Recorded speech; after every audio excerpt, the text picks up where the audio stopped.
Oi, gente! É o canal YouTube Eli Correia Oficial, o canal da saudade. Se inscreva no nosso canal, faça com que o nosso canal fique ainda mais forte com a sua inscrição. Ah, e não esqueça de dar aquele like, fazer aquele joinha, acionar o sininho e também mandar a sua história, escrever a sua história para que eu possa narrá-la aqui no nosso canal. É cartasaudade@gmail.com. Isso, manda para esse e-mail, tá bom? E no canal YouTube Eli Correia Oficial, O Mistério do Redemoinho e um sonho. Um sonho ou uma visão? Primeira parte. Devo lhe dizer que foi meu marido que me viciou na carta da saudade. Todos os dias eu tenho que fazer uma pausa no meu trabalho, no meu serviço, para ouvir a carta da saudade. Às vezes eu ouço até mais de 1, 3, 4, 5 cartas no canal YouTube. E foi por isso que eu decidi escrever. Começo a minha carta voltando à década de 60, na cidade de Londrina, no Paraná. Mercedes, minha mãe, uma mulher de família simples, casou-se muito cedo, contrariando a sua família, que não queria que ela se casasse com aquele homem. E a família tinha razão. A família estava certa. O marido de mamãe era rude, era estúpido, era bruto, mulherengo. E minha mãe não era feliz. Mesmo assim, casaram-se no civil e tiveram 2 filhas. Mas o marido não a ajudava em nada, não se esforçava para colocar nem o básico dentro de casa. Mas o mais sério, o mais grave, é que após poucos anos de união, minha mãe ainda descobriu que o marido tinha outra família, com filhos de idades iguais, de idades similares aos dela. Mesmo com tamanha decepção, mamãe ainda tentou segurar o casamento, mas as coisas só pioravam. Até que a situação ficou insuportável, com maus tratos e desaforos por parte desse homem. Então, não teve jeito, mamãe se separou. Ela queria paz para ela e para suas meninas. Paz, e foi morar com sua mãe. Agora separada com as 2 filhas, foi morar com sua mãe. Tão logo passou a morar com sua mãe, começou a procurar emprego e conseguiu emprego de empregada doméstica na casa de uma família muito rica. No primeiro dia do emprego, chegou muito cedo e muito disposta, porque estava começando uma vida nova, separada, 2 filhas para criar e trabalhando num lugar novo, diferente. E a patroa lhe ofereceu café. Ela aceitou, mas o café estava muito amargo. Então ela perguntou com todo respeito, com toda humildade: a senhora poderia me dar um pouquinho de açúcar? O café está meio amargo, está sem açúcar. A patroa respondeu: não, ele está com açúcar. E mamãe pôde ver ali o açucareiro cheio, porém não foi permitida a ela adoçar mais o café do que já estava adoçado. Segundo a mulher, já estava doce.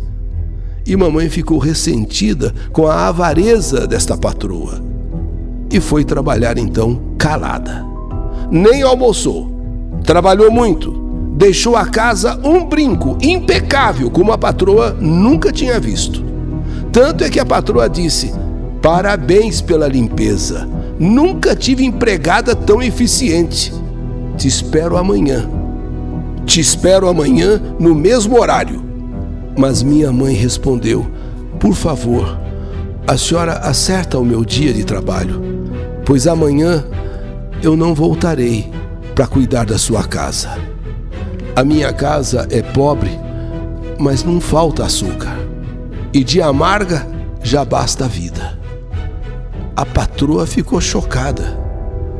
Quis ainda conversar com mamãe, mas mamãe falou: não, eu não volto mais amanhã. E logo mamãe arrumou trabalho em outra casa. Minha mãe era jovem ainda, tinha muitos amigos e não demorou para um rapaz chamado Elias se interessar por ela. Mas mamãe sabia que era impossível porque Elias, estava noivo e ela era separada do marido. Na época não existia divórcio, falava-se desquite. Então ela era desquitada do marido e ainda tinha 2 filhas. Mas o moço não quis saber. Ele rompeu o noivado e, contrariando toda a sua família, decidiu ficar com Mercedes. Sim, Mercedes, minha mãe, que também o aceitou.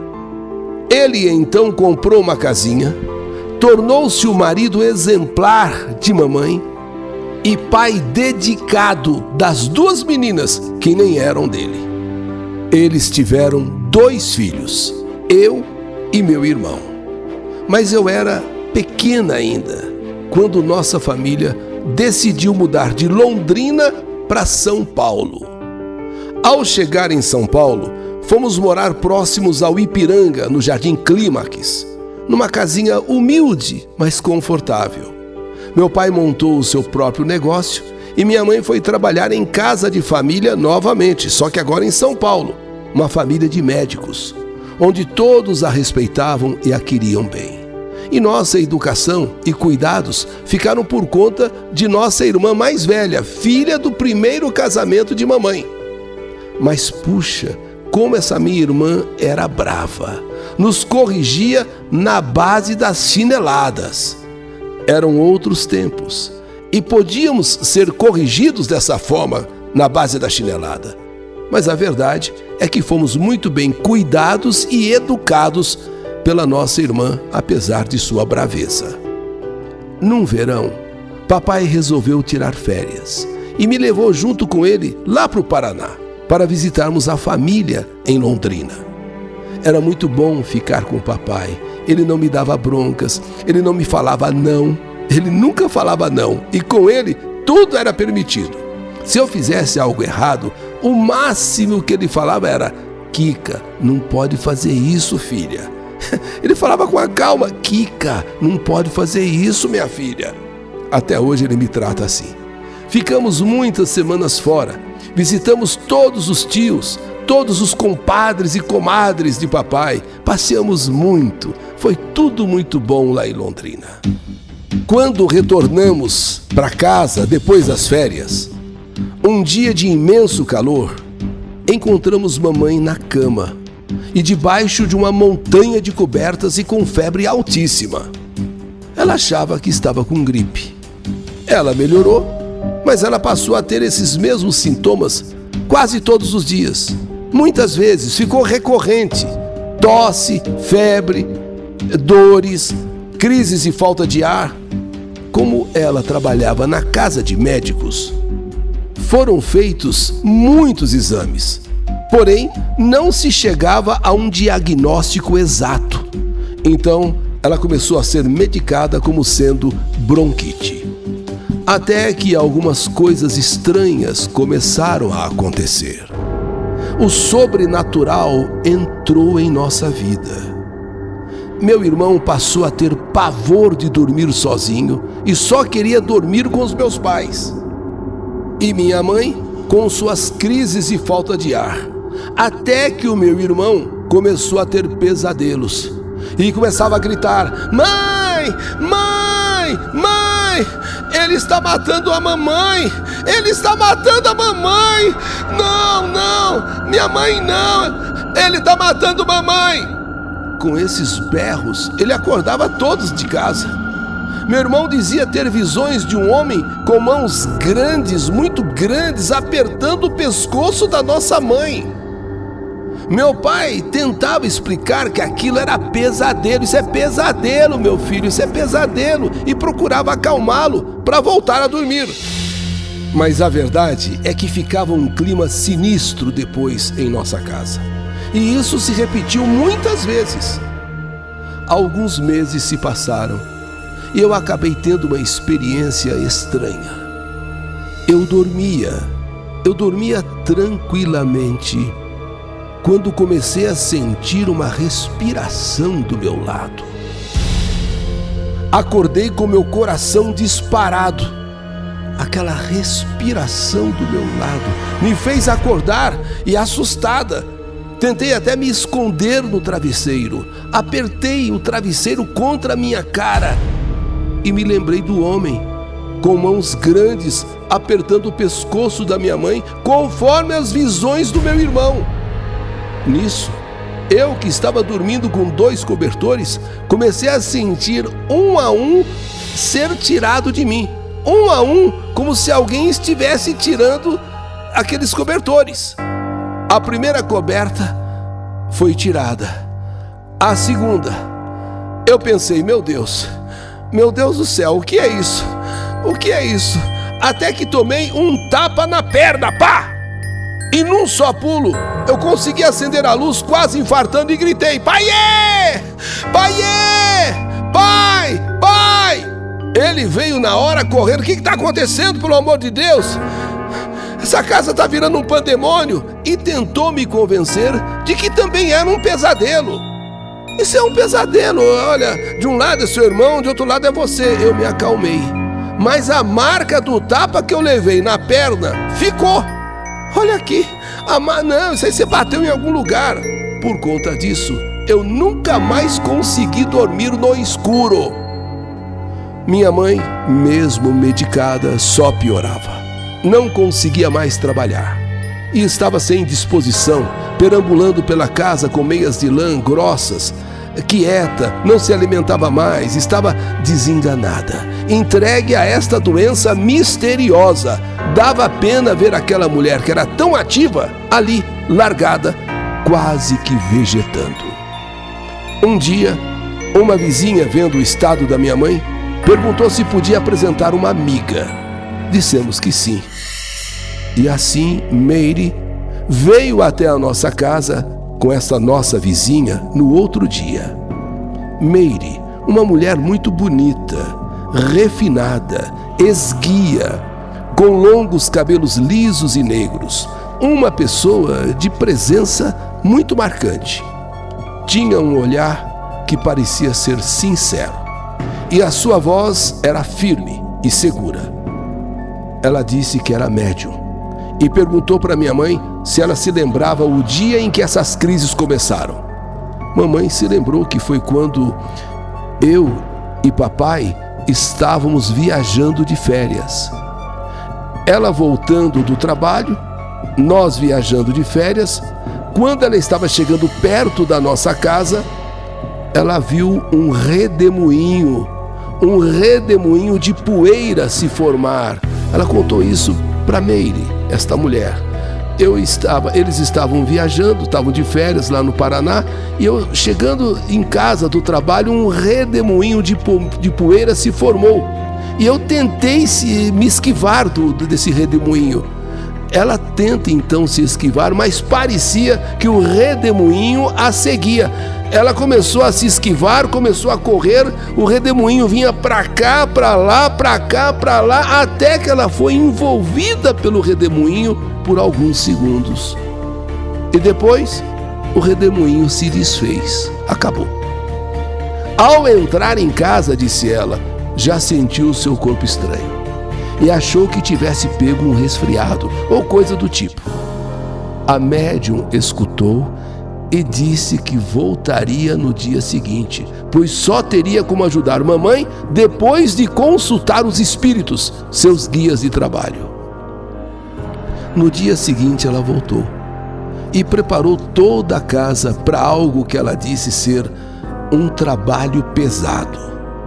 Ela veio com a filha e pediu para que todas as crianças, inclusive a filha dela, Mirta, ficassem fora da sala. No fim do dia, no término dos trabalhos, já podíamos ver mamãe muito melhor, como não víamos há tempo. As crianças curiosas depois encheram mamãe de perguntas, e ela disse que Meire revelou que o motivo da doença era bruxaria, e que a mulher e a filha voltariam no outro dia para invocar a entidade responsável por essa magia negra. E no outro dia, outras pessoas vieram até a nossa casa ajudar a médium Meire. Sim, eu fingi que saí da sala, mas na verdade eu me escondi. Eu queria ver os preparativos. Eles arrumaram roupas, comida, bebidas para receberem as entidades. Quando uma entidade incorporou na médium, a guia colocou uma grande capa preta e começou a rodopiar no meio da sala. Ela falava muito alto e eu, escondida, vendo tudo aquilo, pude ouvir, escutar muito o que esse espírito falava. Mesmo sem saber da história, a entidade disse que quando eu fui viajar com meu pai, a ex-noiva de papai, lembra que ele se separou da noiva para casar com a minha mãe? Então, essa entidade disse que a ex-noiva de papai nos viu muito bem e felizes. Como ela nunca tinha conformado com a separação do meu pai, eles estavam noivos para casar, e meu pai desmanchou o noivado por causa da minha mãe. Então ela fez uma magia enquanto estávamos fora. E quando voltamos, minha mãe já estava sofrendo os efeitos dessa bruxaria. Todos ficaram impressionados com a explicação, porque batia tudo. Tudo fazia muito sentido, pois ninguém sabia que meu pai havia rompido com a noiva para ficar com a minha mãe. Muitos trabalhos foram feitos para desmanchar essa magia, assim como sessões de cura. Algum tempo se passou até que a médium Meire e sua filha Mirta, que não eram brasileiras, eram de um país que não me lembro qual, da América do Sul, retornaram à terra natal. Mas, aparentemente, Meire, a médium, com o seu trabalho pesado, conseguiu romper, conseguiu fazer com que mamãe superasse tudo aquilo que havia sido feito para praticamente matá-la. E por pouco mamãe não se despediu dessa vida, não morreu. Meire, a médium, veio e conseguiu libertá-la de toda aquela magia negra. Mas, com o tempo passando, mamãe inesperadamente começa a sentir tudo de novo. Era o começo do fim.